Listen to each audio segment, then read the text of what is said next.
Ôtez pas tous, bien-aimés frères et sœurs. Le Niger vient encore de démontrer sa maturité dans la question de souveraineté. Le Niger affirme sa souveraineté vis-à-vis de l'Union européenne. Le Niger ne badine plus avec la question de souveraineté. Alors, que s'est passé? Que se passe-t-il? Il y a eu toute une série d'inondations au Niger et les Occidentaux ont trouvé par là la bonne formule, le bon moyen de revenir encore pour ajouter la crise à la crise. Et ils viennent travailler, ils ne respectent pas la souveraineté du Niger. Le Niger a tapé du poing sur la table. Et l'Union européenne rappelle son ambassadeur. Alors, en réalité, c'est quoi? C'est que, vous savez, lorsque les ONG travaillent, le droit humanitaire est réglementé. Depuis un certain temps, les États européens, occidentaux d'ailleurs, y compris les États-Unis et les autres, quand il y a des questions humanitaires, ils pensent que les États n'ont plus leur place, quoi. Donc, le gouvernement n'existe pas. Donc, c'est à eux de faire tout ce qu'ils veulent. Tant pis pour vous, parce que c'est le droit, quoi. Il faut qu'ils viennent soi-disant pour sauver. Vous savez, il y a des pays là qui ont eu des catastrophes humanitaires qui n'ont jamais reçu de l'aide. Ou ceux qui ont soi-disant reçu de l'aide sont toujours dans des situations catastrophiques. L'exemple, c'est Haïti. Depuis le tremblement de terre de 2010 jusqu'à maintenant, il y a des gens qui ne sont pas encore relogés. C'est-à-dire que si tu ne te débrouilles pas toi-même pour trouver un moyen pour reprendre ta vie, remettre ta vie dans la société, mais tu n'auras jamais rien. Tu vas rester dans un camp et tu vas souffrir toute ta vie avec ta famille. Et puis à cela s'ajoute encore depuis un certain temps cette histoire de gang qui contrôle surtout la ville de Port-au-Prince. Eh bien, le monde est à l'envers. Et pourtant, il y a eu des milliards qui ont été déversés pour aider Haïti. Cet argent était géré par qui? Posez-moi la question. Par Bill Clinton. Oui, mais on n'a jamais rien vu. Les gens se débrouillent seuls. Débrouillez-vous pour vivre. Article 15 de la RDC du Zaïre, j'allais dire, au temps de Mobutu. Alors, donc, il y a des ONG, après cette série d'inondations, l'Union européenne a envoyé plus d'1,3 million au Niger, via leur représentation, l'ambassadeur, je pense, du Niger, de l'Union européenne au Niger. Et qu'est-ce que monsieur fait? Monsieur a pris cet argent, il a travaillé, soi-disant, il a travaillé avec les ONG. Donc cet argent est allé directement dans les mains des ONG. Quelles ONG? Vous savez quoi? Les ONG africaines ne reçoivent rien. Ceux qui prennent l'argent, ce sont leurs ONG. Donc, en fait, ils se créent du travail sur notre malheur. Et ils viennent, ils ne règlent pas le problème dans le fond. Oui. Donc, ces ONG sont venus, comme d'habitude, ils ont fait leur cinéma. Et le Niger s'est rendu compte que il y a des ONG qui ont travaillé sur ce dossier, qui n'ont même pas l'agrémentation. Non, pas d'agrément, ils sont venus, ils travaillent dans le pays. On retire une ONG la licence parce qu'il y a un tremblement ou il y a une catastrophe naturelle.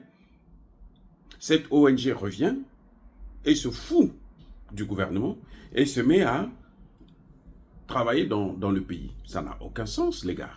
Aucun sens. Ça, ce n'est pas le droit international. Allez-y faire ça en France. Attendez, chaque année ici, là, en Floride et autres, là, il y a toujours des problèmes de catastrophes naturelles. Vous avez déjà vu une seule ONG africaines venir. Attendez, soyons sérieux. Mais eux, quand ils viennent chez nous, ils font tout ce qu'ils veulent.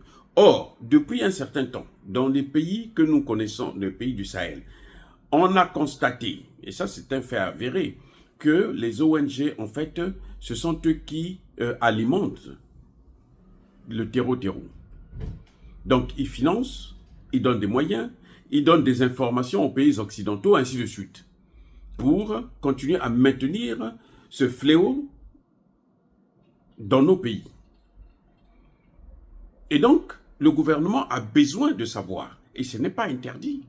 Ce n'est pas interdit. Pourquoi je dis ça? Parce que moi, j'ai travaillé aux Nations Unies. Aux Nations Unies, j'ai travaillé pour la section des affaires civiles. J'ai travaillé aux droits de l'homme, commission d'enquête et autres, mais j'ai beaucoup plus travaillé pour la section des affaires civiles. Les affaires civiles, c'est à cheval entre le politique et l'administration territoriale. Mais il n'y avait rien que nous ne faisions sans l'accord du gouvernement. Non. Je dis bien les Nations Unies, hein, ce n'est pas une ONG. Parce qu'une ONG, c'est un individu qui est assis quelque part, il crée son truc et puis il cherche des financements et il fait ce qu'il a à faire. Là, c'est l'Organisation des Nations Unies. Nous ne faisions rien parce qu'on construisait des écoles, des tribunaux et autres. On ne faisait rien sans informer le gouvernement. Il faut l'accord du gouvernement. Il faut l'accord des autorités locales. Vous vous asseyez avec eux. En tout cas, moi, quand j'avais à gérer l'argent des fonds des Nations Unies, quand j'avais un projet, je m'assois avec les autorités locales, les maires, députés, magistrats et autres. Je dis, bon, quel est le problème ici? Nous avons besoin de ça. La priorité, c'est ça, ça, ça, ça. Et puis maintenant, on voit ensemble. Bon, j'ai tant à gérer pour cette année. Vous voyez? Et donc, ce montant-là, on regarde par rapport aux priorités, ensemble en accord avec l'État. Et on détermine ce que nous allons faire. C'est comme ça que j'ai géré l'argent des Nations Unies. Quand il m'a été donné l'occasion de gérer ces fonds. Et les projets que j'ai développés, tous ont eu beaucoup de succès. Bref, donc, à partir du moment où l'Union européenne utilise des ONG, leurs ONG, que nous savons, que nous suspectons aussi beaucoup d'être l'intermédiaire entre les terreaux et l'Union européenne, ben, il y a un problème là, si vous ne respectez pas la souveraineté de l'État. Ils ne peuvent pas bafouer la souveraineté d'un pays. Donc le Niger, qu'est-ce qu'il fait? Le Niger dit, bon, on va maintenant faire un audit.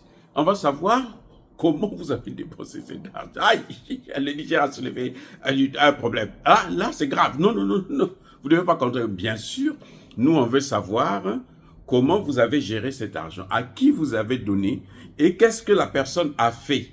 Qu'est-ce que l'ONG là a fait avec le montant que vous avez donné. Nous voulons un audit.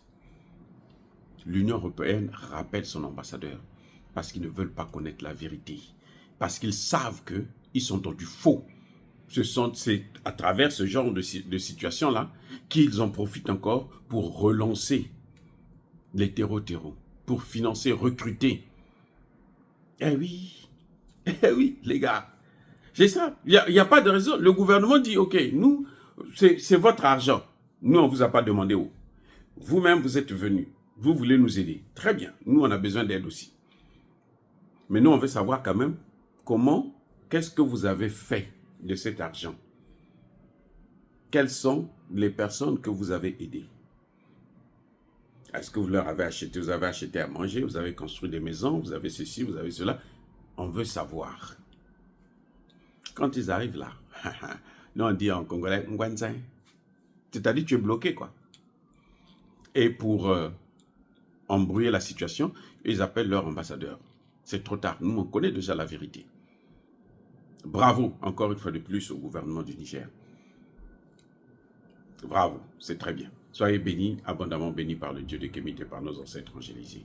Mais que tous ceux qui persécutent le continent africain, le pillent et le déstabilisent, qu'ils soient noirs, blancs, chinois, arabes, juifs, indiens, qui qu'ils soient punis, maudits, foudroyés, neutralisés, écrasés, effacés par le Dieu de Kémite et par nos ancêtres angélisés. Vive l'Afrique éternelle, j'ai dit et j'assume.